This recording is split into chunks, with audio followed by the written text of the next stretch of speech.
नमस्कार. मी पांडुरंग विष्णू राणे जीविशा संस्थेच्या वतीने आपणाला नैसर्गिक शेतीविषयी माहिती देणार आहे.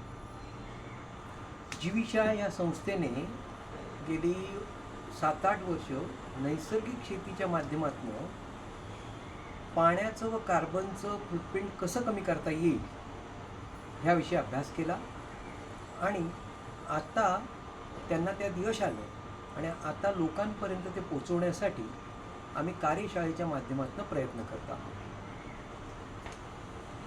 नैसर्गिक शेती का करायची? तर नैसर्गिक शेतीमधनं आपल्याला शुद्ध हवा, शुद्ध पाणी व शुद्ध अन्न प्राप्त करता येते. आता ज्या वेळेला आपण म्हणतो की शुद्ध हवा, शुद्ध पाणी, शुद्ध अन्न हे मिळवता येतं, त्यासाठी आपल्याला लघु आर्द्रता आणि दीर्घ आर्द्रता चक्रात निर्माण होणाऱ्या पाण्याविषयी माहिती घेतली पाहिजे. आपण पाणी आपल्याला माहीत असलेली नावं कुठली आहेत आणि कुठल्या पाण्याच्या अवस्था माहिती आहेत? तर आपल्याला जल माहिती आहे, वाफ माहिती आहे, बर्फ माहिती आहे. पण बाष्प पण एक वेगळी अवस्था आहे. तसंच पाण्याचं सजीव पाणी म्हणून लघु आर्द्रतेमध्ये सजीव पाणी, पाऊस, दव, जलविजन क्रिया, अतिरिक्त प्राणी, अतिरिक्त जलामध्ये प्रथम व द्वितीय, हायड्रेटेड पाणी, कलिली गुणामुळे मातीत निर्माण होणारं हायड्रेटेड पाणी, केशाकर्षणाचं पाणी, हायड्रोलाइज पाणी, त्याला भंजित पाणी म्हणतात, सापेक्ष आर्द्रतेतील पाणी, वापसातील पाणी, संग्रहित दव, शोषित दव ह्याविषयी माहिती करून घेणं आवश्यक आहे. आणि ही सर्व माहिती आम्ही नैसर्गिक शेती 1 ह्या कार्यशाळेमध्ये देण्याचा प्रयत्न करणार आहोत.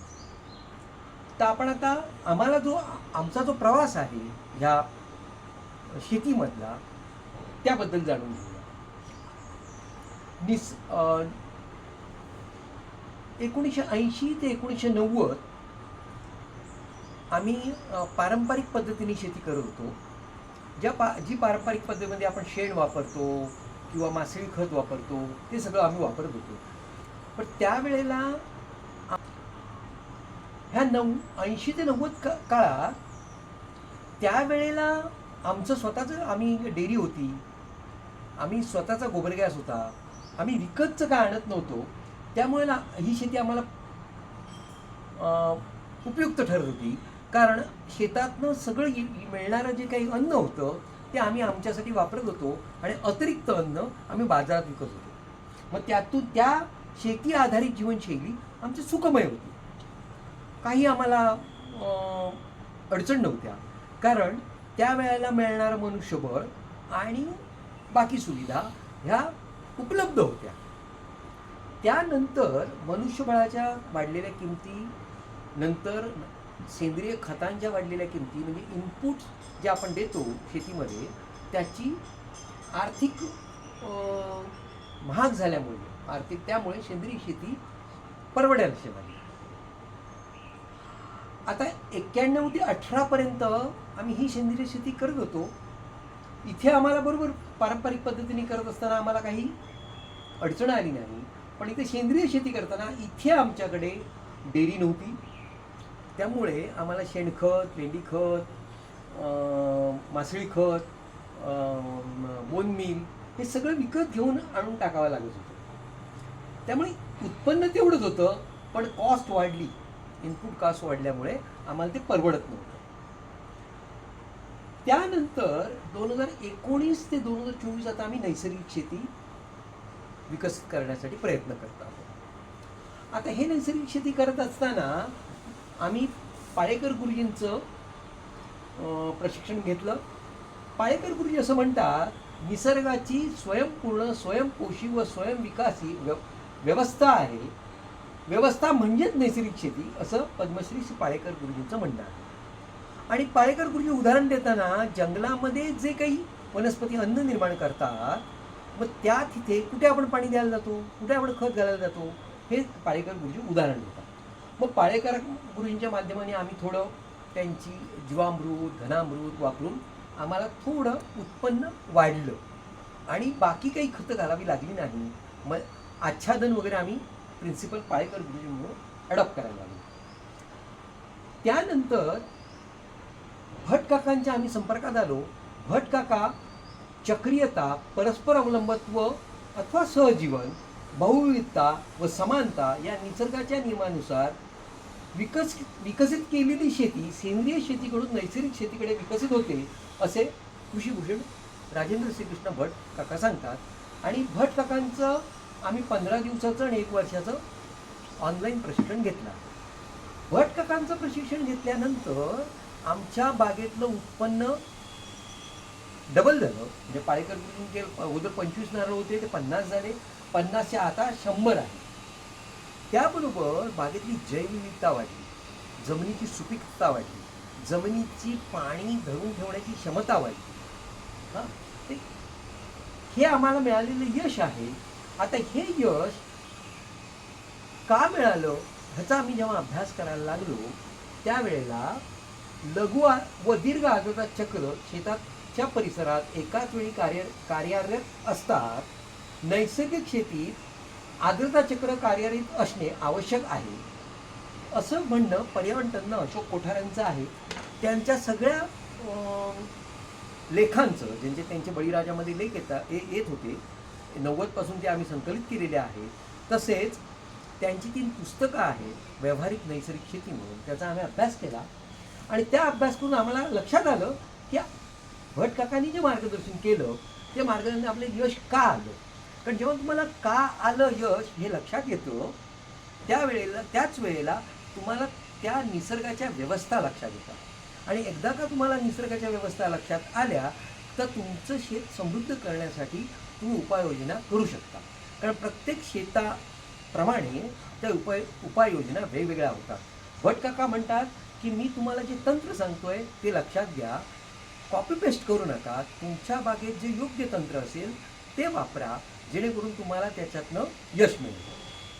आता हे सर्व तुम्हाला जर जाणून घ्यायचं असेल तर तुम्ही आमच्या जीवेशाच्या अवनी पर्यटन केंद्रामध्ये जीवेशाने आता आणखी एक उपक्रम चालू केला आहे की जे सुशिक्षित मुलं आहेत त्या मुलांना हा सगळा जो काही आमचा अभ्यास आहे तो अभ्यास त्यांना ट्रेनिंग देऊन त्यांचं बौद्धिक कृषी पर्यटन विकसित करायचं. त्यात आम्हाला आता अवनी कृषी पर्यटनाच्या अंतर्गत कुमारी साक्षी दळवी स्वविकास करण्यासाठी 5 महिन्यापासून आमच्याकडे इथे कार्यरत आहे. आणि आता ती अवनी कृषी पर्यटनामध्ये बौद्धिक पर्यटन घेणार आहे.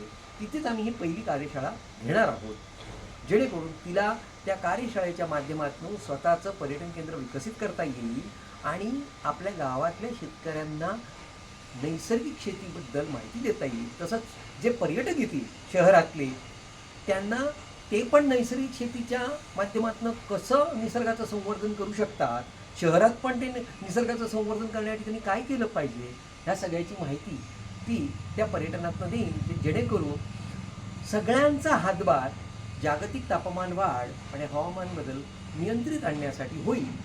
ह्या अशा नैसर्गिक शेतीमध्ये पाण्याची रूपं आपण जेव्हा म्हणतो ती पाण्याची रूपं पाणी द्रवरूपात असते, बर्फ म्हणजे घनरूपात असते, वाफ म्हणजे वायुरूपात असतं व बाष्प म्हणजे सूक्ष्म रेणूच्या अवस्थेतली पाणी. कृषी पर्यावरणशास्त्र जे आहे त्या पर्यावरणशास्त्राच्या मध्ये पाण्याची उत्पत्ती जी आपण पाण्याची उत्पत्ती कशी समजतो, फक्त पावसामुळे आपल्याला पाणी मिळतं. तर नुसतं पावसामुळे नाही तर आपल्याला पावसामुळे पण शेतात पाणी ते नैसर्गिकच आहे, पावसामुळे मिळणारच. तसंच दव हा पण नैसर्गिक आहे. ह्या दवाकडे आपलं लक्ष नाही. हे दवाचं पाणी आपल्याला शेतात मिळवता आलं पाहिजे आणि त्याच्यासाठी आपल्याला काय करायला पाहिजे ह्याचा अभ्यास करणं गरजेचं आहे. त्यानंतर जलविजन क्रिया आणि अतिरिक्त जल ह्या माध्यमातून पण आपल्या जमिनीला पाणी मिळू शकतं. तर ही कशी प्राप्त करायची हे आता आपण हळूहळू जाणून घेणार. जमिनीत 50% चिकणमाती व उरलेले 50% पोयटा, वाळू व खनिज अवशेष असे प्रमाण असेल तर ती शेतीसाठी योग्य जमीन समजली जाते. प्रथम मातीतील सच्छिद्रता, नंतर अन्न घटकांचे स्थिरीकरण म्हणजे मातीची सुपीकता व नंतर स्थिर अन्नांची साठवणीतून गरजेप्रमाणे रूपांतर म्हणजे उत्पादकता हे सूत्र आपल्याला अवलंबावं लागेल.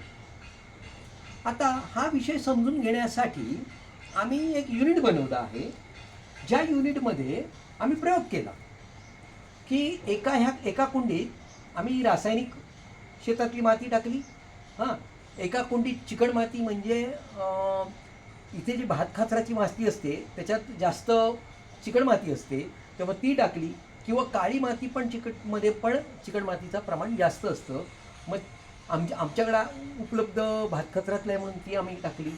नंतर वाळू आणि पोयटाच्या जनरलाइज आमच्याकडे सगळीकडे तीच असते वरकस जमीन, मग ती माती टाकली.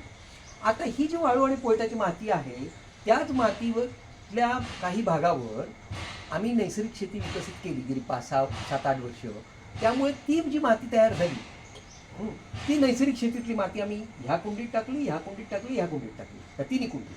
ह्या कुंडीत काय केलं, त्याला आच्छादन दिलंय आणि ह्या कुंडीत आपण एक तुळशीचं रोप लावलंय. हां, आच्छादन प्लस रोप.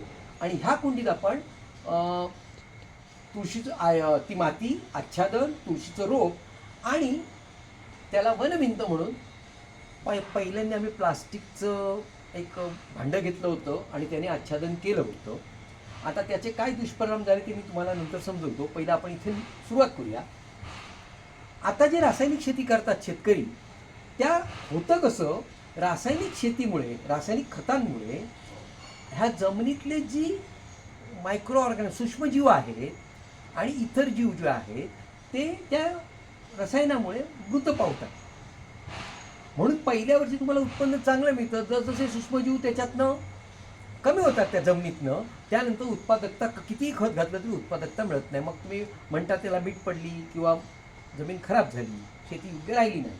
तर हे सगळे रासायनिक खताचा अतिरिक्त वापर, जास्त वापर केल्यामुळे होणारे दुष्परिणाम हे आपल्याला रासायनिक शेतीत बघायला मिळतात. आणि रासायनिक शेतीमध्ये आम्ही जो प्रयोग केला त्यामध्ये आम्ही जे पाणी आता आम्ही ह्याच्यात पाणी टाकतो, 200 ml पाणी टाकल्यानंतर आम्हाला जे पाणी परत मिळतं, हां, आणि ते पाणी देण्यापूर्वी ह्याचा जमिनीचा हे किती होतं तर तो 3च्या आसपास असतो आणि नंतर 4पर्यंत जातो. 3 हा जेव्हा एक आपण जमिनीचा ओलावा मोजतो त्या मीटर जो आहे, 3 म्हणजे पाणी दिलं पाहिजे, 1 ते 3 म्हणजे पाणी नाही आहे. आणि 4 ते 7पर्यंत, 7 ते 8पर्यंत तुमचा ओलावा योग्य आहे. 8च्या वर गेला तर तो अतिपाणी झालं असं नमूद केलं जातं. मग इथे 3पर्यंत असतं आणि पाणी दिल्यानंतर 4 होतं. ह्याचा अर्थ काय झाला, तुम्हाला कायम पाणी देत राहिलं पाहिजे. इथे तुम्हाला कायम पाणी द्यायला म्हणजे पाणी तुम्हाला जास्त लागणार, म्हणून आपल्याला कालवे बांधावे लागतात. हे म्हणजे बाहेरून पाण्याची सोय करावी लागते, दुसरीकडचं पाणी आणून आपल्याला करायला लागतं. आता आपण ही एक प्रयोग करून बघतो आहोत. ह्या प्रयोगातनं आपल्याला समजून घ्यायचं आहे की नैसर्गिक शेतीमुळे का फायदा होतो. त्यातलं आम्ही ही पहिली जी कुंडी आहे ही रासायनिक शेतीमध्ये जी केली जाते त्या शेतीतली माती आणलेली आहे आणि ह्या कुंडीत आपण भरलेली आहे. ह्या कुंडीत खाली, सगळ्या कुंड्यांच्या खाली आपण इथे खडी टाकली आहे, इथे खडी आहे आणि त्यानंतर ही माती भरली आहे आणि त्याला खाली जायला वॉल ठेवला आहे. हां, आता ह्याचं पाणी किती झिरपतं, किती पाणी खेचून घेतलं जातं, हा प्रयोग करण्यापूर्वी, हे समजून घेण्यापूर्वी आपण ह्याचं मॉइश्चर चेक करतो.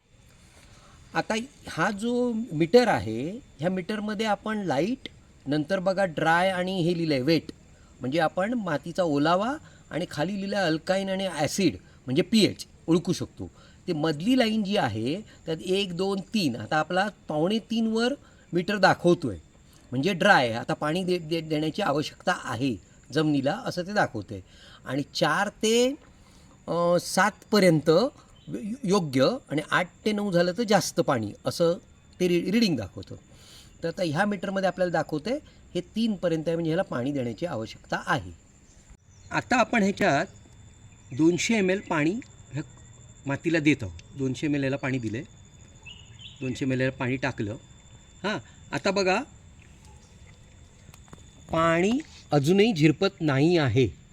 बघा आपण आता स्टॉपवॉच लावलं होतं, 8 मिनटं झालेली आहेत आणि 8 मिनटांनी पाणी त्यातनं थेंब थेंब पडतं आहे. ह्याला 8 मिनटं लागली.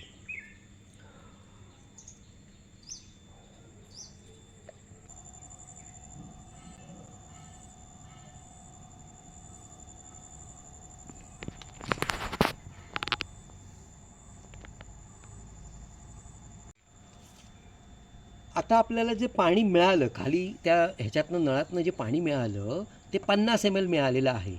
म्हणजे 150 ml पाणी हे मातीने शोषून घेतलेलं आहे. 150 ml पाणी शोषून घेतल्यानंतर आर्द्रता 4 झालेली आहे. हां, 4 आर्द्रता झालेली आहे. आता 4 ही आर्द्रता ही बरोबर आहे. म्हणजे ॲज अ जमिनीची जी आर्द्रता पाहिजे त्याप्रमाणे बरोबर आहे. पण रासायनिक शेतीमध्ये तुम्हाला हा जमिनीचा ओलावा योग्य राखण्यासाठी दररोज पाणी द्यावे लागणार. म्हणजे पाणी जास्त लागणार. आता हे असं का होतं? तर रासायनिक खतं घातल्यामुळे जमिनीतले जे जीवजीवाणू आहेत ते मृत होतात आणि त्यामुळे जमिनीची सच्छिद्रता नैसर्गिक पद्धतीने राखली जात नाही. त्यामुळे ह्याला पाणी धरून ठेवलं जात नाही आणि आपल्याला जास्त पाणी लागतं आणि ॲरोबिक कंडिशन सच्छिद्रता नसल्यामुळे ह्याच्यात ॲरोबिक कंडिशन राहत नाही आणि त्यामुळे वापसा व्यवस्थित होत नाही. इथे जे आहे ही जी चिकण माती आहे तर चिकण मातीमध्ये जी कलिली गुण असतो त्या कलिली गुणामुळे ते जे पाणी आहे ते पाणी आकारमानाच्या 50% एवढं पाणी धरून ठेवतं आणि ते पाणी बाष्पीभूत पण होत नाही किंवा गुरुत्वाकर्षण पण होत नाही. तर त्या पाण्याला आपण काय म्हणतो? हायड्रेटेड पाणी. म्हणजे आता आपल्याला हायड्रेटेड पाणी, एक इकडचं हायड्रेटेड पाणी हा आपल्याला कळलं की ह्या पाण्याला हायड्रेटेड पाणी म्हणतात. पण हे पाणी वनस्पतीला सहज घेता येत नाही. आता आर्द्रता मीटरमध्ये रिडिंग 5 दाखवते आहे. आर्द्रता मीटरमध्ये रिडिंग 5 दाखवते आहे. ही भात खाचरातली माती आहे. ह्याच्यात हिला चिकण माती म्हणतात. ह्याच्यामध्ये कलिली गुण असतो.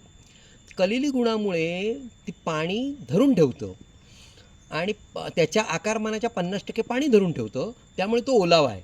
पण ह्या पाण्याचा सगळ्या पिकांना उपयोग होत नाही. ह्याच्यात जलपिकच घ्यावी लागतात. उदाहरणार्थ भात वगैरे.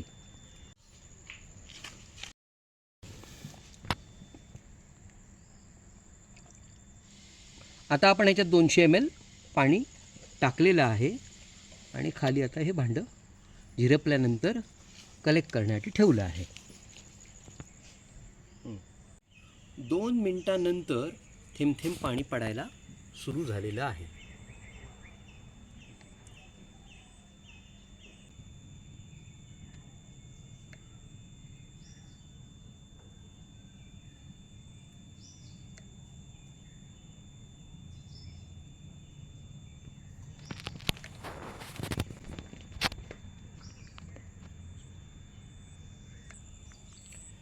आता हे जे आपल्याला पाणी झिरपून मिळालं ते जवळजवळ 70 ml आहे. म्हणजे 130 ml हे पाण्याने मातीने शोषलं प्लस वॉटर लॉगिंग दिसतंय बघा.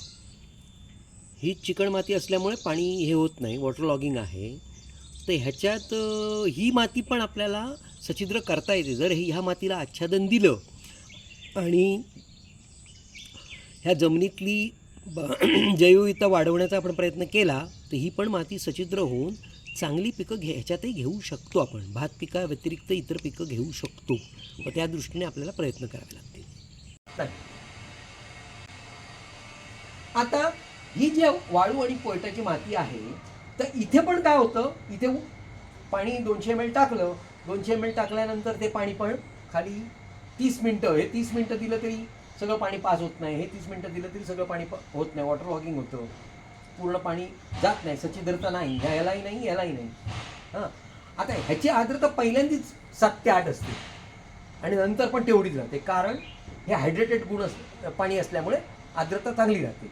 पण ह्याच्यात सच्छिद्रता नाही आणि 8पर्यंत पाणी असल्यामुळे, सच्छिद्रता नसल्यामुळे इथे तुम्हाला ॲरोबिक बॅक्टेरिया उपलब्ध होत नाही आणि ॲरोबिक बॅक्टेरिया उपलब्ध न झाल्यामुळे ज्या पुढच्या क्रिया आहेत, पुढच्या पाणी बनण्याच्या आपण क्रिया बघणार आहोत तर त्या इथे होत नाही.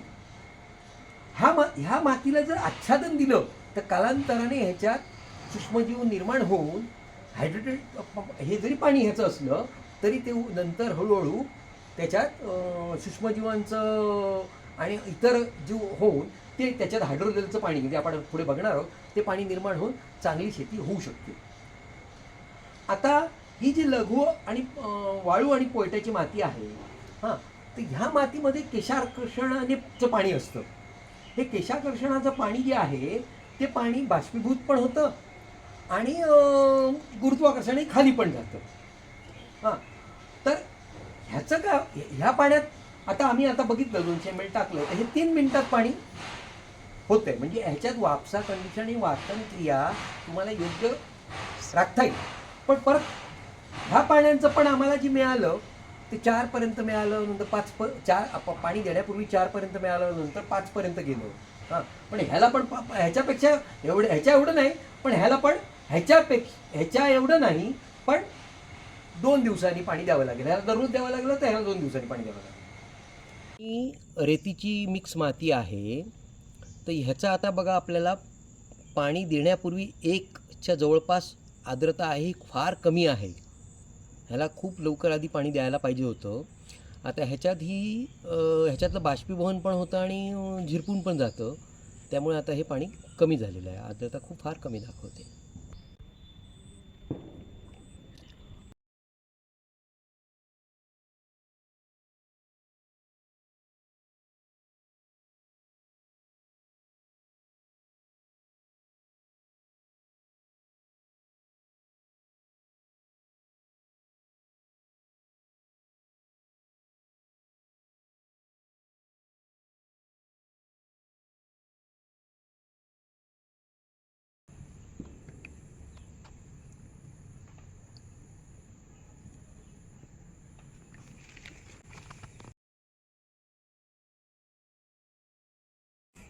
आता ह्या नैसर्गिक शेतीच्या आच्छादन केलेल्या कुंडीतनं आपल्याला जवळजवळ 120 ml पाणी परत मिळालं. म्हणजे 80 ml पाणी मातीने शोषून घेतलं आहे.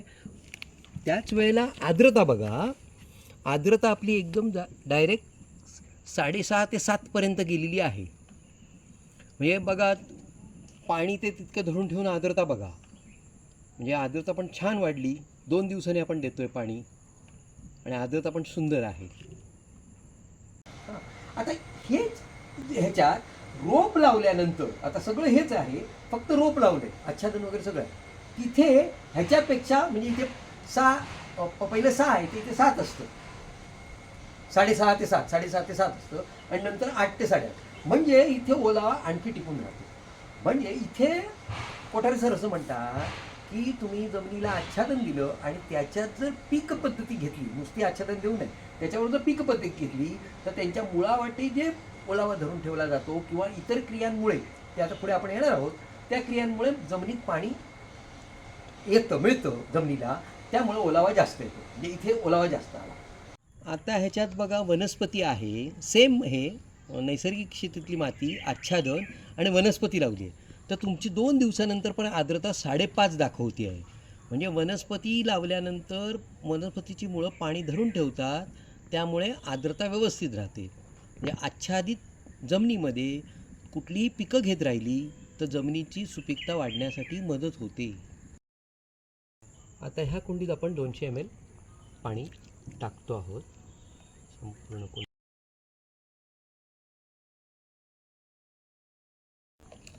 बघा, हे पाणी किती क्लिअर येते बघा, स्वच्छ पाणी येते.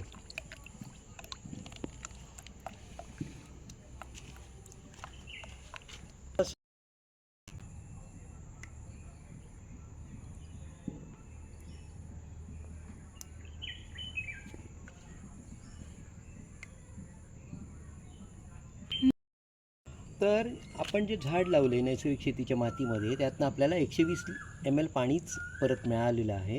80 ml पाणी मातीने शोषून घेतलेलं आहे आणि 6-6.5च्या दरम्याने आर्द्रता दिसते. म्हणजे काय होतं, ह्याच्यामध्ये तुमची आर्द्रता वाढत नाही, जास्त आर्द्रता वाढत नाही. पिकांना जितकी आवश्यकता आहे तेवढंच पाणी राहतं. मग ते आर्द्रता व्यवस्थित ओलावा मेंटेन राहतो, वापसा कंडिशन व्यवस्थित राहते. आता इथे आपण प्लास्टिकची वनभिंत दिली होती, पाऊस होता. आता 2 दिवस पाऊस नाही आहे, काल आम्ही रिडिंग घेतलं, पाऊस होता तोपर्यंत इथे पहिलं 6 पर्यंत मिळत होतं पाणी देण्यापूर्वी, पाणी दिल्यानंतर 7 ते 8 पर्यंत जात होतं. म्हणजे जे आवश्यक पाणी आहे तेवढं मिळत होतं. हां, पण काल इथे आम्हाला 5 मिळालं सुरुवातीचं, म्हणजे आम्ही 7-8 रेडिंग घेतली, त्यातलं पहिल्यांदीच 2 दिवस पाऊस नसल्यानंतर इथे 5 मिळालं आणि नंतर 6-6.5 पर्यंत गेलं. आणि ह्या तुळशीच्या रोपाच्या ग्रोथपेक्षा ह्याचं कमी झालं. म्हणजे मला तो प्रश्नच पडला होता की वनभिंत तयार केल्यानंतर ह्याच्यापेक्षा इथे वातावरण चांगलं व्हायला पाहिजे आणि ग्रोथ चांगली व्हायला पाहिजे. ते कळत नव्हतं. ते काल लक्षात आलं की प्लास्टिकचं जे आम्ही जळून आपण शेताला साड्या वगैरे बांधतो त्या लांब असतात. हां, तो कार्बन हे करण्यासाठी किंवा हवेने वाऱ्यांमुळे कार्बन जाऊ नये, कार्बन जो आहे तो जाऊ नये म्हणून आपण साड्या हे पारंपरिक पद्धतीत पण साड्या बांधतात. आता इथे लक्षात आलं प्लास्टिक गरम झालं आणि प्लास्टिक गरम होऊन इकडची उष्णता वाढली, इकडची उष्णता वाढून हे पाणी इव्हॅपोरेट झालं आणि त्यांनी जमिनीचं पण पाणी काढून. आता ह्याला आम्ही आता बांबूच्या टोपली लावलेली आहे, जेणेकरून खरं टोपली लावली हे आम्ही प्रयोगासाठी, पण ज्या वेळेला आपण वनभिंत करणार शेताच्या बाजूला, ते वनभिंत करताना आपल्याला जास्त पानोळा असलेल्या वनभिंतीला वापरायची आहे. का तर तुम्ही पाणी दिलं तुम्ही, आणि ते पाणी कसं द्यायचं आहे? स्प्रिंकलरने द्यायचं आहे, ड्रिपनी किंवा ह्यानी नाही. का स्प्रिंकलरने द्यायचं? जेव्हा ते हवेतनं उडून पाणी जमिनीत जाईल त्यावेळेला ऑक्सिजन आणि नायट्रोजन ह्यांच्या घर्षणाने त्या पाण्यामध्ये ते मिसळलं जाईल आणि ते मिसळलं झाल्यानंतर सजीव पाणी निर्माण होईल. आता हे सजीव पाणी जेव्हा नदीचं पाणी किंवा होळाचं पाणी किंवा विहिरीला जे झऱ्याचं पाणी असतं ते घर्षण करत करत कुठून खूप लांबवर प्रवास करते. त्या लांबवर प्रवास करताना समजा जंगलात औषधी वनस्पती असतील किंवा आणि काय असतील त्याच्या मुळाच्या संपर्कात येऊन तर जेव्हा पाणी आपल्याला मिळतं तर त्या पाण्यामध्ये औषधी गुण असतात, म्हणून त्या पाण्याला सजीव पाणी म्हणतात. मग आपण पण शेताला देताना जर स्प्रिंकलर पद्धतीने पाणी दिलं तर ते सजीव पाणी मिळू शकतं. तर हे सजीव पाणी त्यांना मिळालं की काय लागतं? मायक्रो सूक्ष्मजीवांना ऑक्सिजन लागतं. मग ऑक्सिजनची इथे वाढते. ऑक्सिजन वाढलं की तुमचं सजीव इथे चांगल्या सेंद्रिय पदार्थांचं विघटन करतात. ते विघटन केलेले पदार्थ वनस्पतीला अन्न म्हणून मिळतं. तसंच सजीवांचं साखळी, जीवनसाखळी खूप लहान आहे, जीवनचक्र खूप लहान आहे. मग त्यावेळेला भरपूर सजीव इथे निर्माण होतात, परत मृत पावतात आणि ते मृत पावलेले परत वनस्पती ते अन्न म्हणून ग्रहण करतात आणि वनस्पती वाढ चांगली होते. आता ह्या कुंडीमध्ये आपण काय केलं आहे? नैसर्गिक शेतातली माती, आच्छादन आणि रोप लावलं आणि त्याला एक प्लास्टिकचं हे बघा कवर केलं आहे, म्हणजे वनभिंत तयार केली आहे. हां, ह्याचं पण आपल्याला मिळते 5.5 मिळते आहे. 2 दिवसानंतर ह्याची जमिनीची आर्द्रता आपल्याला 5.5 मिळत आहे. आता ह्याच्यात आपण ह्याच्यात कुंडीत आपण 200 ml पाणी देत आहोत. ह्यात येणारं पाणी बघा स्वच्छ क्लिअर येतं आहे.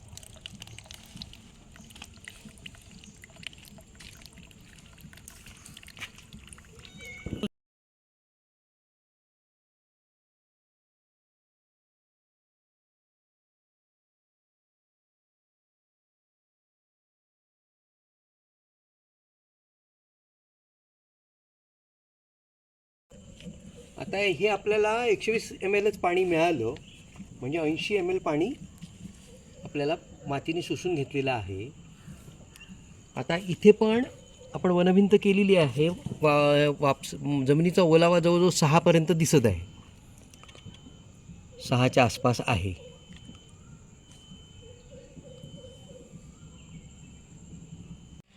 बघा 2 दिवसापूर्वी आपण जेव्हा पाणी देण्यापूर्वीची आर्द्रता चेक केली होती ती 5च्या आसपास होती.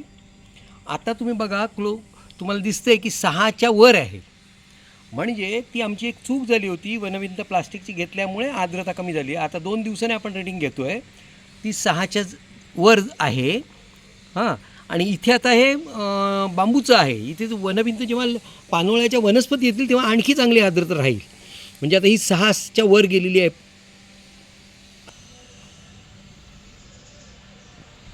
आता आपण ह्याच्यात 200 ml पाणी देत आहोत.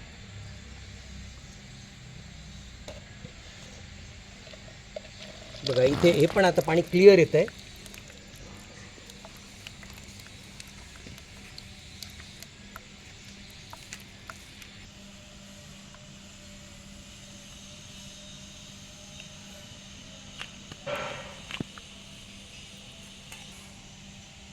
आता पाणी दिल्यानंतर आपलं बघा 7च्या वर मीटर गेला, 7च्या वर आर्द्रता दाखवते.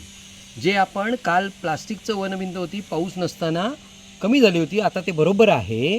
म्हणजे आपली एक चूक पण आपल्याला आता इथे प्रयोगावरनं आपल्याला कळलं. म्हणजे आपल्याला वनभिंत वगैरे करताना खूप विचार करून केला पाहिजे आणि ह्या प्रयोगावरनं आता आपल्या हे लक्षात आलं. आता हा जो काही सगळा अभ्यास आहे जो आम्ही आता करतो आहोत, जे 200 ml पाणी टाकतो ते प्रत्यक्ष तुम्ही येऊन बघा, तुमच्या नजरेने समजून घ्या. हे का समजणं महत्त्वाचं आहे की शहरामध्ये आज जे कंपाऊंड आहे आणि त्या कंपाऊंडमध्ये सगळीकडे सिमेंट कॉन्क्रिटिंगकरण केली जातं. तर तसं करता नाही, कारण त्या सिमेंट कॉन्क्रिटिंग केल्यामुळे जमिनीवर जर तुम्ही पालापाचोळा जमिनीवर टाकला, जमिनीवर पालापाचोळा टाकलात आणि त्याला जर स्प्रिंकलर सिस्टीमने पाणी दिलं, नुसता पालापाचोळा आता पडतोय तसं नाही, त्याला स्प्रिंकलरनी दमट केलं त्या पालापाचोळ्याला, तर हवेत असणारे जे विषारी वायू आहेत, सल्फाईड आहेत, कार्बन डायऑक्साईड आहेत, ते हा पालापाचोळा शोषून घेतो आणि त्याच हवेतनं बॅक्टेरिया त्या पालापाचोळ्याच्या संपर्कात येतात, बुरशा संपर्कात येतात आणि त्या बुरशा त्या रसायनाचं विघटन करतात आणि जे उपयुक्त रसायन बनवतात, जे वनस्पतीचं अन्न बनतं आणि ऑक्सिजन रिलीज करतात. म्हणजे शहरातल्या लोकांनी जास्त सगळीकडे सिमेंटीकरण नका, तुम्हाला रस्ता पाहिजे तेवढं तुमच्या गरजेएवढं करा. जिथे जिथे मोकळी जागा मिळेल, तुम्ही जी तुमची खेळण्याच्या जागा आहेत त्याच्या आजूबाजूचा परिसर वगैरे वगैरे तिथे तुम्ही झाडं लावून ते आच्छादित करा, ते स्प्रिंकलरनी पाणी द्या. तुमची हवा शुद्ध होण्याचं काम ती क्रिया करेल. ती क्रिया आपण पुढे परत बघणार आहोत, ती क्रिया कशी होते ती. तर ती क्रिया होईल. म्हणजे शहरातलं जर वातावरण, म्हणजे हा ग्रीन हाऊस गॅसेस आपण म्हणतो, ते सगळ्यांनी जर साथ दिली आणि ते जर आपण कमी करू शकलो काय, तर मग आपल्याला ते उपयुक्त ठरेल आणि कुठेतरी आपण ते नियंत्रण आणून जागतिक तापमान वाढ आणि हवामान बदल, तर आपण सगळं शहरी लोक शेतकऱ्याला अशा पद्धतीने जर मदत केली आणि जे काही हवामान बदलामुळे आता शेतकऱ्याचं आणखी अतिरिक्त नुकसान होतं आहे ते काही नियंत्रित जरी आपल्याला आणता आलं तर खूप बरं होईल. नैसर्गिक शेतीमधील कर्बालू वायू आणि वापसा आणि सापेक्ष आर्द्रता ह्याविषयी थोडी माहिती देत आहे. कर्बाळू वनस्पतीच्या गर्भधारणासाठी उपलब्ध होण्यासाठी कोणत्या घटकांचा विचार करावा लागतो? आपल्याला फोटोसिंथेसिस होऊन कर्बवायू लागतो वनस्पतीला, मग तो सहज मिळणं आणि जास्तीत जास्त उत्पन्न मिळण्यासाठी आपण काय गोष्टचं नियोजन करायला पाहिजे?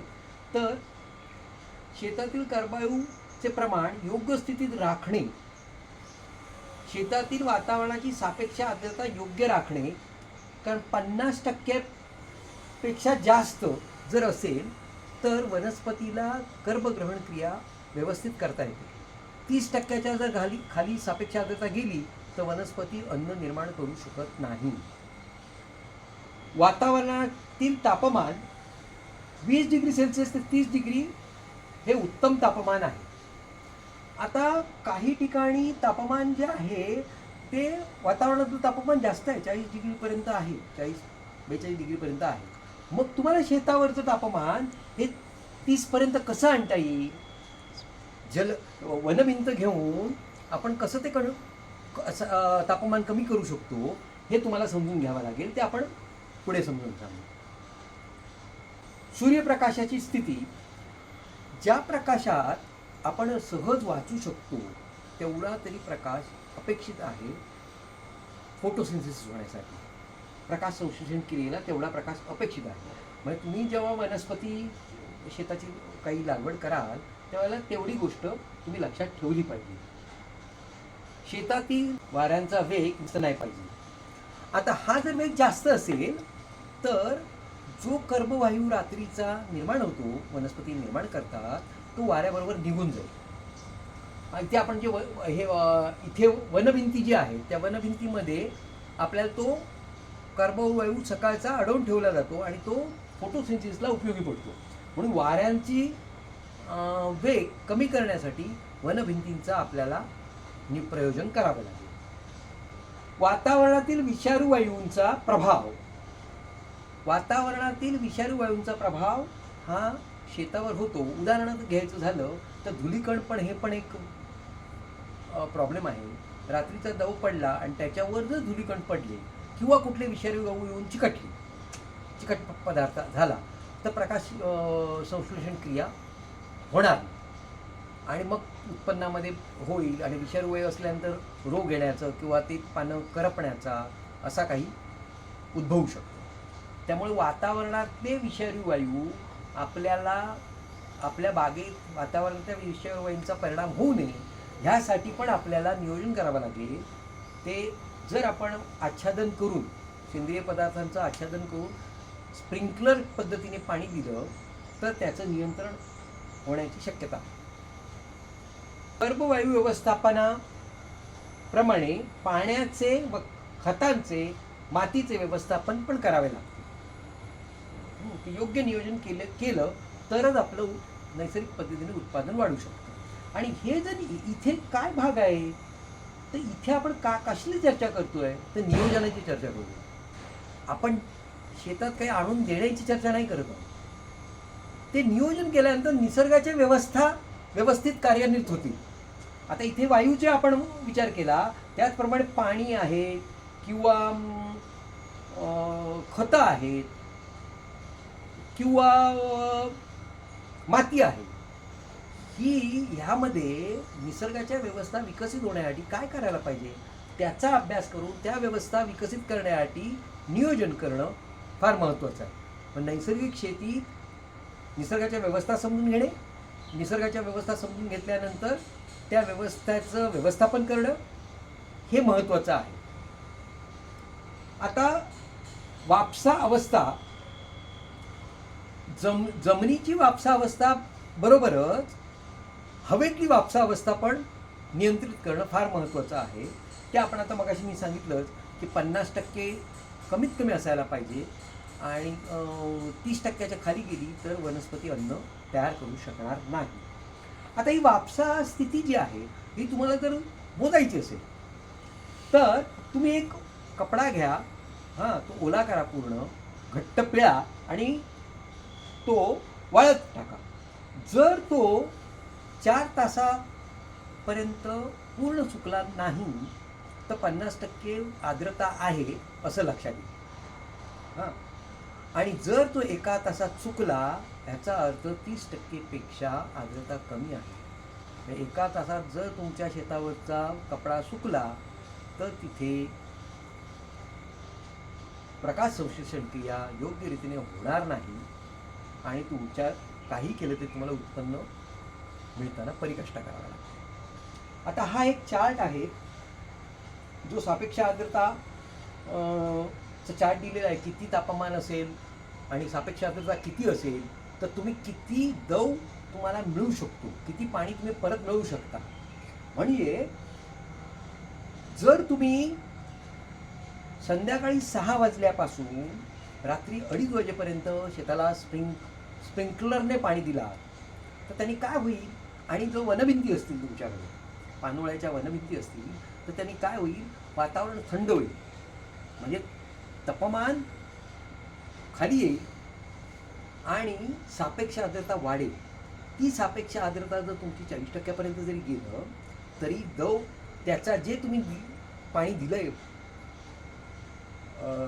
पिकांना, आणि त्या पिकांना पाणी पिकांना दिलं, तसंच वातावरणाची सापेक्ष आर्द्रता तुम्ही मेंटेन केली, ती सापेक्ष आर्द्रतामध्ये असलेलं पाणी हे दवरूपाने तुम्हाला परत जमिनीवर येणार आणि ते तुम्ही 2:30 वाजेपर्यंतच द्यायचं आहे पाणी.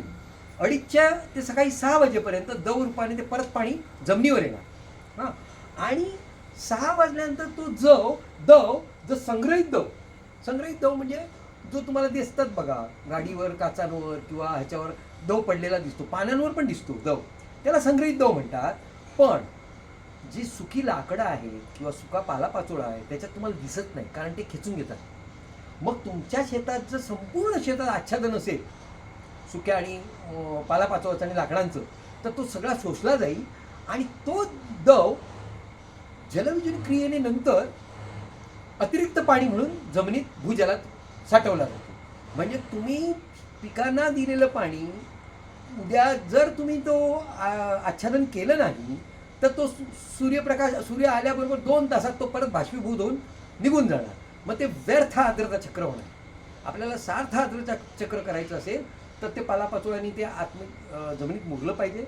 जमिनीत मुरल्यानंतर वनस्पतींनी ते शोषण करून परत ते आलं पाहिजे. असं त्या सार्थ आर्द्रता चक्रामध्ये तुम्ही अतिरिक्त जल प्रथम आणि दुय्यम कसं प्राप्त करता येईल त्याचा अभ्यास करायला पाहिजे. म्हणजे आपण कमीत कमी पाण्यामध्ये जास्तीत जास्त उत्पन्न किंवा ते आपल्या शेतात कसं टिकवून ठेवू ह्याचा अभ्यास करून आपल्या शेतात नियोजन करणं गरजेचं आहे. नैसर्गिक शेतीमध्ये वनभिंतीचे महत्त्व का आहे ते आपण आता पाहूया. आता हे जे शेत आहे ह्या शेतात ही वनभिंत आहे, हे शेत आहे. आता ज्या वेळेला वनस्पती बाष्पीभूत करतात, बाष्प बाहेर सोडतात, त्यावेळेला त्यांच्या पानाजवळ जवळजवळ 95% जास्त सापेक्ष आर्द्रता असते.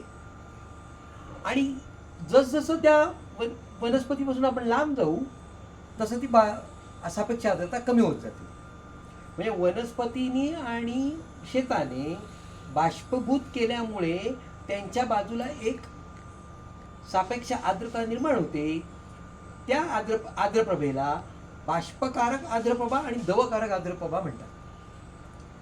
आता ही सापेक्ष आर्द्रता निर्माण झाली जर त्याला वनभिंत असेल तर ते दवकारक आर्द्रप्रभा तुम्हाला उपयुक्त ठरू शकते.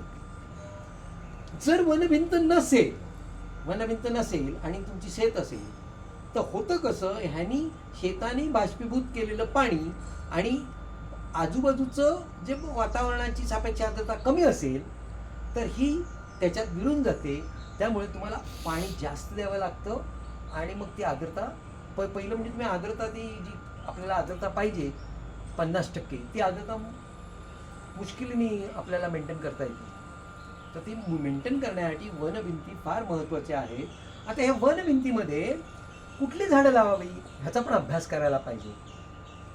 वड, पिंपळ, ऐन, नीम, पळस, औदुंबर ही दाट पानोळ्याची आहे. दाट पानोळ्याच्या वनस्पती आहेत. ह्यांची आर्द्रप्रभा चांगली असते.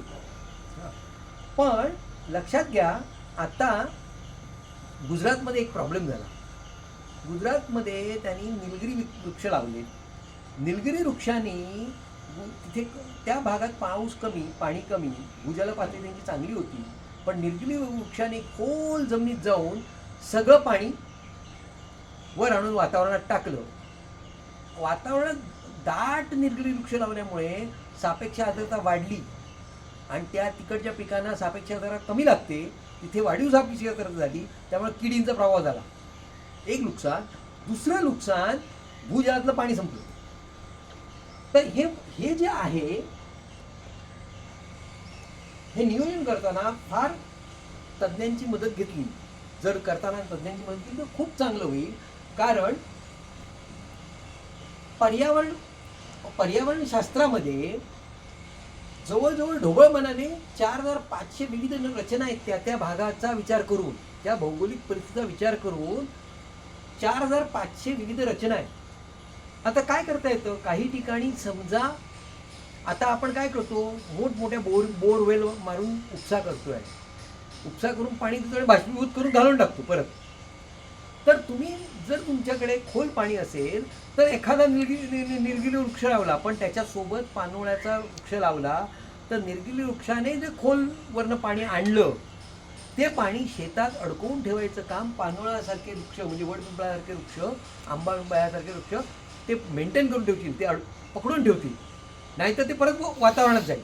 मग हा सगळा विषय तज्ज्ञांचा जर आपण मार्गदर्शन घेतलं आणि तज्ज्ञांचं मार्गदर्शन घेऊन जर आपलं शेत विकसित केलं तर आपलं जे भूजलातलं पाणी आहे ते कमी न होता भूजलातलं पाणी आपण वाढवू. आणि दुसरं, जेव्हा ढग जातात आणि तुम्ही जर आर्द्रता व्यवस्थित, तुमची सापेक्ष आर्द्रता व्यवस्थित असेल तर ते वनस्पती वड पिंपळासारख्या वनस्पती हे त्या ढगाच्या सापेक्ष आर्द्रताशी त्यांची आर्द्रप्रभा मिक्स होऊन तो पाऊस पडण्याची शक्यता वाढते. म्हणजे आर्द्रप्रभेचं महत्त्व आपल्या भागात पर्जन्य व्यवस्थित होणं, दव पडणं ह्याच्यासाठी आर्द्रप्रभा फार महत्त्वाचा आहे. तर तज्ज्ञांच्या मार्गदर्शनाखाली जर आपण आपल्या शेताचं नियोजन केलं आणि त्याप्रमाणे वनभिंती वगैरे एकदाच करायचं आहे तुम्हाला, त्याप्रमाणे करून जर तुम्ही केलं तर तुम्हाला त्याचा नैसर्गिक शेतीसाठी फार उपयुक्त ठरेल. त्यामुळे वनभिंती तयार करणं किंवा वनभिंतीतली झाडं निवडणं हे तज्ज्ञांच्या मार्गदर्शनाने करा, जेणेकरून भूजलातलं पाणी आणि वातावरणातलं पाणी आणि दिलेलं पाण्याचा 100% आपल्याला उपयोग करून घेता येईल. आता वनस्पती आहे, वनस्पती पाण्याच्या माध्यमातून बाष्पीभवन करते आणि ते बाष्पीभवन केल्यामुळे ती एक आर्द्रता निर्माण होते, आर्द्रता चक्र निर्माण होतं. जर आपण आपल्या शेताचं व्यवस्थित वनभिंती आणि ते आर्द्रता जी सापेक्ष आर्द्रता आपल्या शेताचं वाढेल त्याच्यासाठी ते नियोजन करून जर व्यवस्थित आपण शेताचं डिझाईन केलं तर दिवसा बाष्पीभूत झालेलं पाणी रात्री परत आपल्याला दवाच्या रूपाने मिळवता येतं. आता ह्याच्यात हे दवाच्या रूपात पाणी मिळालं की मुळात जी काही वनस्पती जी आहे ते पाणी प्लस आपलं मलमूत्र म्हणजे ते परत पाण्याच्या माध्यमातूनच मुळावाटे बाहेर सोडतात. आता हे जे दूषित पाणी आहे, जर जमिनीमध्ये सच्छिद्रता असेल तर त्या दूषित पाण्याचं ऑक्सिजन बरोबर ऑक्सिडेशन होऊन त्या दूषित ह्याच्यातली जी काही रासायनिक पदार्थ आहेत त्यांचं त्या जे सूक्ष्मजीव आहेत ते विघटन करतात आणि त्याचं वनस्पतीच्या अन्नामध्ये रूपांतर करतात आणि ते परत वनस्पतीला प्राप्त होतं. आता ही क्रिया आहे ना, ही क्रिया हळूहळू होत असते. कारण ऑक्सिडेशनचं झालं की थोडंसं पाणी त्यातनं रिलीज होतं, थोडंसं खत बनतं. पण जेव्हा पाणी रिलीज होतं, शुद्ध पाणी झालं की ते गुरुत्वाकर्षणाने खाली जातं. पुन्हा उरलेल्या पाण्यांवर होतं, मग हळूहळू ते खाली जाऊन 30 दिवसात ते कातळापर्यंत जाऊन पोचतं. आता हे जे दूषित पाणी सूक्ष्मजीव विघटन करून शुद्ध करतात त्याला आपण अतिरिक्त जल म्हणतो आणि ते दुय्यम अतिरिक्त जल आहे. आणि एका पद्धतीने वनस्पती जमिनीत पाणी सोडतात. हा जो काष्टमय भाग आहे, खोड, फांद्या, ह्या पण पाणी शोषतात. हवेतलं पाणी शोषून ते मुळावाटे सोडतात. तर ह्याच्यामध्ये तेवढ्या प्रमाणात दूषितपणा नसतो. ते लवकर शुद्ध होतं आणि ते वनस्पतीला प्राप्त होतं. ते जास्त खाली जात नाही. त्यामुळे अशा पद्धतीने आपल्याला वनस्पती दवाच्या रूपाने मिळालेलं पाणी सूक्ष्मजीवांच्या सहकार्याने शुद्ध करून आपल्याला ते मिळतं, आपल्या जमिनीत भूजलापर्यंत जातं किंवा वनस्पतीला परत उपयोगात येतं. आता हे सगळं व्यवस्थित व्हावं, तसंच हा जो काय आपण जमिनीवर पालापाचोळा आच्छादन करतो, ह्या पालापाचोळ्यावर पण दव पडतो. त्या दवाचं विघटन करायला सूक्ष्मजीव तिथे येतात. तिथे पण सूक्ष्मजीवांचा पासून जे त्यांचं दूषित पाणी सोडलं जातं सूक्ष्मजीवांकडनं, त्या सूक्ष्मजीवांच्या दूषित पाण्याला परत तिथे जर सच्छिद्रता असेल, ऑक्सिजन बरोबर संपर्क आला, ऑक्सिडेशन करून ते शुद्ध केलं जातं आणि ते जे दूषित असतं त्याचं वनस्पतीला अन्न तयार होतं आणि शुद्ध पाणी खाली खाली जात राहतं. तर ह्याला जलविजन क्रिया म्हणतात ना. तर ही जी जलविजन क्रिया आहे, ह्या जलविजन क्रियेतनं नदी, झरे निर्माण होतात, झऱ्यांपासून नदी निर्माण होते.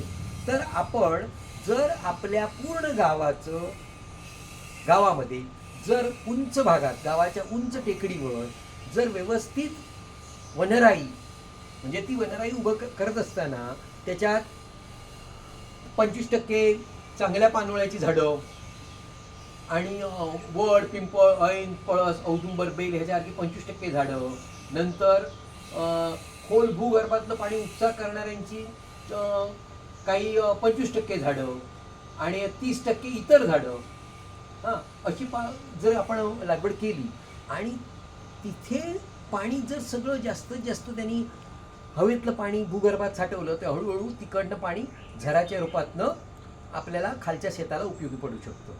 तर हे सगळं सगळ्याचा अभ्यास करून पूर्ण गावातल्या सगळ्या शेतकऱ्यांनी नैसर्गिक शेती केली पाहिजे. आणि नैसर्गिक शेतीसाठी किंवा मानवासाठी पाणी फार महत्त्वाचं आहे. तर ते पाणी आपण कशा पद्धतीने, म्हणजे पावसातून येणारं पाणी आपल्या भूगर्भात आपण कसं साठवू आणि उरलेल्या 4 महिन्याचं ते पाणी आणि उरलेल्या 8 महिन्यात दवरूप पाणी आपण कसं आपल्या शेताला प्राप्त करून देऊ आणि विहिरीतनं आलेलं पाणी जेव्हा आपण शेताला देणार ते पाणी पण कसं आपण वेगवेगळ्या पद्धतीने, म्हणजे वेगवेगळ्या ह्या ज्या काही नैसर्गिक शेतीमधल्या क्रिया आहेत त्या क्रियातनं आपण कसं ते पाणी सार्थ आर्द्रते चक्रात प्राप्त करून घेऊ, हे जर आपण नियोजन केलं. आणि ह्यासाठी आपल्याला तज्ज्ञांची मदत घेणं फार गरजेचं आहे. कारण हा विषय त्या भागातल्या हवामान परिस्थिती, त्या भागातल्या स्थानिक वनस्पती आणि तो सगळा नियोजनाचा भाग आहे. ते नियोजन करून पूर्ण गावाने जर दीर्घ आर्द्रता विकसित करण्यासाठी प्रयत्न केले तर नक्कीच आपल्याला शेतीला परत चांगले दिवस येण्याची शक्यता आहे. त्यामुळे आणि ते नैसर्गिक शेतीच केली पाहिजे सगळ्या शेतकऱ्यांनी, म्हणजे त्यांच्या शेतातली लघु आर्द्रता विकसित होईल आणि पूर्ण गावाचा विचार करून जर दीर्घ आर्द्रता विकसित केली तर दोघांचा परिणाम म्हणून आपल्याला शेतीला चांगलं वातावरण, चांगली सापेक्ष आर्द्रता आणि चांगलं पाणी मिळण्याच्या शक्यता भरपूर आहेत. तेव्हा सर्व शेतकरी बांधवांनी या गोष्टीचा विचार करून तज्ज्ञ मंडळींचा सल्ला घेऊन आणि ह्या विषयाचा स्वतः अभ्यास करून त्याचं नियोजन करावं अशी आमची इच्छा आहे. आम्ही पूर्वी मुंबईत हे आय लव्ह कंपोस्टिंगचं युनिट आणलं होतं. हां, ह्या युनिटमध्ये हे युनिट असं बसतं, ह्याच्यात तुम्ही कंपोस्टिंग टाकायचं, जे काही तुमचा सुका ओला करून टाकायचं आणि नंतर मग हे झाकण लावून टाकायचं. म्हणजे हे तुम्ही आत टाकलं की मग हे झाकण लावायचं. आता हा मी परत कंपोस्टिंगचं एक वेगळं युनिट बनवलं, जे तुम्हाला दिसते आता जाळीचं आहे. हे युनिट बनवलं. हे का बनवलं? मी जेव्हा आता नैसर्गिक शेती म्हणजे आम्ही जेव्हा नैसर्गिक शेती विकसित करतो आहोत जीवेशाच्या माध्यमातून, आणि नैसर्गिक शेतीचा जेव्हा आम्ही अभ्यास केला तेव्हा आमच्या एक लक्षात आलं की ॲरोबिक कंडिशनमध्ये जर सेंद्रिय पदार्थांचं विघटन झालं तर त्याच्यापासून निर्माण होणारं खत हे वनस्पतींसाठी चांगलं असतं आणि त्यातनं हवा शुद्ध होते, म्हणजे ऑक्सिजनची निर्मिती होते. आणि ॲनॉरोबिक कंडिशनमध्ये जर झालं तर मग तिथे दूषित पाणी निर्माण होतं. तुम्ही मुंबईत बघितलात की मुंबईत किंवा शहरात जी काय आता पद्धत आहे, घरातला कचरा घेतात आणि ते कुंडीत टाकतात, कुंडीतनं ते डम्पिंग ग्राउंडला जातं. हां, जिथे कुंडीत टाकलं जातं तिथे पण दुर्गंधी येते आणि ते जे काही काळा द्रव निघतो, तो काळा द्रव मग त्या द्रवामध्ये ह्या ज्या असतात त्या एनारोबिक मधल्या बॅक्टेरिया असतात आणि त्या मग जाऊन पावसाच्या पाण्याने वगैरे जाऊन आपल्या पाण्यात मिक्स होतात आणि ते पाणी, दूषित झालेलं पाणी आज आपल्या नद्या, गोड्या पाण्याच्या सगळ्या स्त्रोतमध्ये, जमिनीत जाऊन त्याच्यामध्ये जमिनीमध्ये ते मिक्स होतात आणि त्यामुळे रोगराई पसरते. म्हणून आम्ही आता काय केलं की हे आम्ही जेव्हा करत होतो तेव्हा ह्याच्यात काळं पाणी यायचं आणि ते काळं पाणी आम्ही झाडांना घालायचो, झाडांसाठी ते उपयुक्त आहे, ठीक आहे. पण आता आम्ही काय केलं, प्रयोग करूया म्हटलं, आपल्याला जे काही आता ज्ञान मिळालेलं आहे नैसर्गिक शेतीमुळे, त्यामुळे आम्ही ॲरोबिक कंडिशन कशी ठेवता येईल ते आम्ही करण्याचा प्रयत्न केला. खाली आम्ही लाकडाचे तुकडे टाकले, सोडणं टाकली आणि पालापाचोळा एकदाच. आणि नंतर दररोज स्वयंपाकघरातला कचरा टाकत आलेलो आहे. बिलकुल वास नाही आहे हे. हां, आणि तुम्ही बघाल हे 8 दिवस झाले आणि इथे छोटंसं मशरूम विकसित झालं आहे. मशरूम हा इंडिकेटर आहे की तुमची ॲरोबिक कंडिशनमध्ये तुमचं कंपोस्टिंग होतं आहे, ह्याचा तो इंडिकेटर आहे. तर हे सगळं दाखवण्यामागचा उद्देश एवढाच आहे की शहरातल्या लोकांनी जर संपूर्ण सोसायटीनी आपल्या ओल्या कचऱ्याचं नियोजन व्यवस्थित केलं तर जो काही ग्रीन हाऊस गॅसेस आहे किंवा प्रदूषण आहे पाण्याचं, हवेचं, ते काही प्रमाणात थांबेल. आणि ह्यासाठी तुम्हाला असंच घरगुती करण्याची गरज नाही. आता खूप चांगल्या चांगल्या संस्था आहेत, त्या कॉम्प्लेक्स सोसायटीच्या एक वेगळी मशिनरी वापरून लवकर कंपोस्टिंग करण्यासाठी ते आणि कुठलीही दुर्गंधी न येता तुम्हाला ते देतात. तर शहरातल्या लोकांनी ह्याचा विचार करावा आणि आपलं जे काही आपल्या देशाची संपत्ती आहे, संपत्तीमध्ये पाणी ही संपत्ती आहे, जमीन ही संपत्ती आहे, वातावरण ही संपत्ती आहे. तर तुम्ही नक्कीच सगळ्या देशाची ही संपत्ती वाचवण्यासाठी सहकार्य कराल अशी आम्ही आशा करतो. आणि हे जर तुम्ही केलं आणि ह्याच्यात आणि त्यामुळे जर आपण जागतिक तापमान आणि हवामान बदल ह्याला नियंत्रित करू शकलो तर आपल्या शेतकऱ्यांचे खूप मोठे प्रश्न सुटण्याची शक्यता आहे. तेव्हा आपण ह्या गोष्टीचा विचार कराल. आणि आता ह्या सगळ्यामध्ये चांगलं तंत्रज्ञान विकसित झालेलं आहे. त्या तंत्रज्ञानाची माहिती घेऊन जर तुम्ही केलात तर खूप आम्हाला हातभार होईल, शेतकऱ्यांना हातभार होईल. नमस्कार.